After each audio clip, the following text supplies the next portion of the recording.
हरियाणा के ऊर्जा परिवहन एवं श्रम मंत्री अनिल विज के प्रयासों से अंबाला कैंट को स्वास्थ्य सेवाओं के क्षेत्र में एक बड़ी सौगात मिली।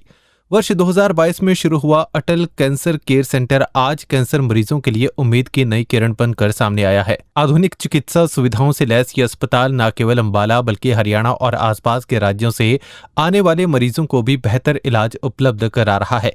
अनिल विज लगातार इस बात पर जोर दे रहे हैं कि गंभीर बीमारियों के इलाज के लिए लोगों को बड़े शहरों के चक्कर न लगाने पड़े। इसी सोच के तहत अंबाला कैंट में विकसित किया गया ये कैंसर सेंटर आज हजारों मरीजों के लिए वरदान साबित हो रहा है।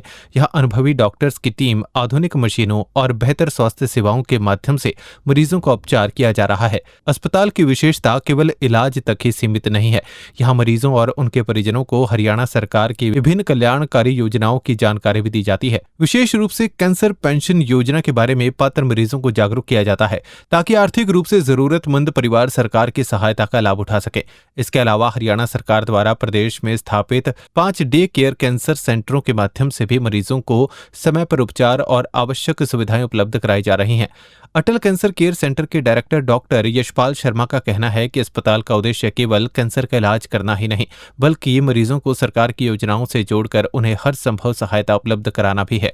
यह वजह है कि अटल कैंसर केयर सेंटर की लोकप्रियता लगातार बढ़ रही है और बड़ी संख्या में मरीज यहां उपचार के लिए पहुंच रहे हैं। अटल कैंसर सेंटर एक टर्शियरी कैंसर केयर सेंटर है जो वर्ष 2022 से हरियाणा में अपने काम के लिए जाना जाता रहा है और हम दिन ब दिन इसकी लोकप्रियता भी बढ़ी है। यहाँ पर रेडियोथेरेपी, कीमोथेरेपी और जो कैंसर सर्जरी हैं वो की जाती हैं। इसके अलावा पैलिएटिव केयर और डे केयर की सुविधा यहाँ पर है।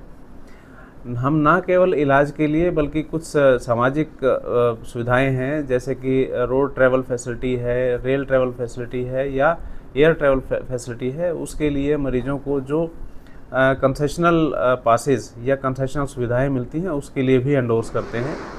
इसके अलावा जो हरियाणा सरकार की स्कीम है कैंसर पेंशन के संबंधित जो एडवांस कैंसर पेशेंट को दी जाती है स्टेज 3 स्टेज 4 के लिए, उसके लिए भी हम लोगों को रास्ता दिखाते हैं। इसके अलावा यहाँ पर पेन मैनेजमेंट और पैलिएटिव केयर की जो सुविधा है वो आसपास के किसी भी केंद्र से अच्छी बेहतर उपलब्ध है। और ना केवल जो वेलफेयर स्कीम्स हैं उनके हम लोग एंडोर्समेंट करते हैं बल्कि उन लोगों को अपने घर के नज़दीक डे केयर कैंसर सेंटर जो अप्रैल 2026 में ही माननीय मुख्यमंत्री ने इनॉग्रेशन किया था, हमारे इस सेंटर के अंतर्गत 5 डे केयर सेंटर आते हैं। हम उनके ऊपर भी मरीजों को उनके घर के पास कीमोथेरेपी की या पैलिएटिव केयर की सुविधा उपलब्ध कराने के लिए कृतसंकल्प हैं। उम्मीद है हम आगे भी लोगों की अपेक्षाओं के अनुरूप उनको सुविधा देते रहेंगे और जनता के सहयोग से हम आगे बढ़ते रहेंगे। धन्यवाद। ये 5 सेंटर हैं हमारे कुरुक्षेत्र, यमुनानगर, सिविल हॉस्पिटल पंचकुला, करनाल और कैथल।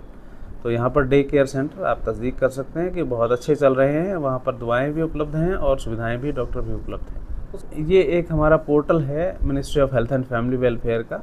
इसके अंतर्गत हम लोग मरीजों का रजिस्ट्रेशन करके उनके ट्रीटमेंट प्रोटोकॉल बनाते हैं और वहाँ पे जो डॉक्टर हैं, जो स्टाफ हैं, उनसे हम रेगुलरली संपर्क में रहते हैं और उन लोगों को वहाँ पे फैसिलिटेट करते हैं। कोई भी प्रोटोकॉल बनाने के बाद हम लोग ये सुनिश्चित करते हैं कि वहाँ पर मरीज को किसी तरह की समस्या ना आए, वहाँ पे टेस्ट हों, वहाँ पे दवाइयाँ उपलब्ध हों और किसी भी तरह की अगर समस्या रहती है उसके लिए हम दोबारा से वापस मरीज को बुला सकते हैं। इस साल में हमने जो फ्री ट्रैवल कंसेशनल जो बस पास फैसिलिटी है उसके लिए 200 से ज़्यादा हम लोगों ने एंडोर्समेंट भेजे हैं और अभी तक टोटल हम देखें तो लगभग 500 के आसपास हमने अभी तक कुल मिला के 2022 से अब तक 500 से ज़्यादा एंडोर्समेंट किए हैं। इसी तरह से हम कैंसर पेंशन के बेनिफिशियरी अगर बात करें तो 200 से ज़्यादा इस साल में अभी तक और कुल मिला के 400 से ज़्यादा हम लोगों ने ये जो कैंसर पेंशन की फैसिलिटी है उसके लिए एंडोर्समेंट भेजे। ये वेलफेयर स्कीम जो है इसके अंतर्गत एडवांस्ड जो कैंसर स्टेज है स्टेज 3 स्टेज 4 के जो मरीज़ हैं उनके लिए जहाँ तक मेरी जानकारी में है कि ओल्ड एज पेंशन के at par amount over and above any other welfare scheme ये दिया जाता है और ये सिर्फ एडवांस कैंसर पेशेंट के जो मरीज़ हैं उनके सुविधा के लिए है कि वो अपना टेस्ट या किसी भी तरह की उनका जो खर्चा होता है उसको थोड़ा सा उस पर एक तरह से मरहम लगाने का काम है। इसके आवेदन के लिए हमारे केंद्र से इनकी स्टेज की वेरिफिकेशन की जाती है और उसके बाद सिविल सर्जन कार्यालय में उनको भेज दिया जाता है। वहाँ से इनके सारे के सारे डॉक्यूमेंट्स हैं उनको कंपाइल करके वहाँ पे नोडल ऑफिसर के माध्यम से ये वेलफेयर डिपार्टमेंट को एंडोर्समेंट चली जाती है। तो मरीज़ के जो अकाउंट्स हैं और सारे जो डॉक्यूमेंट्स हैं वो लगाने के बाद बिल्कुल हैसल फ्री काम है, उनके घर पे अपने आप ही उनके अकाउंट में अमाउंट आ जाता है।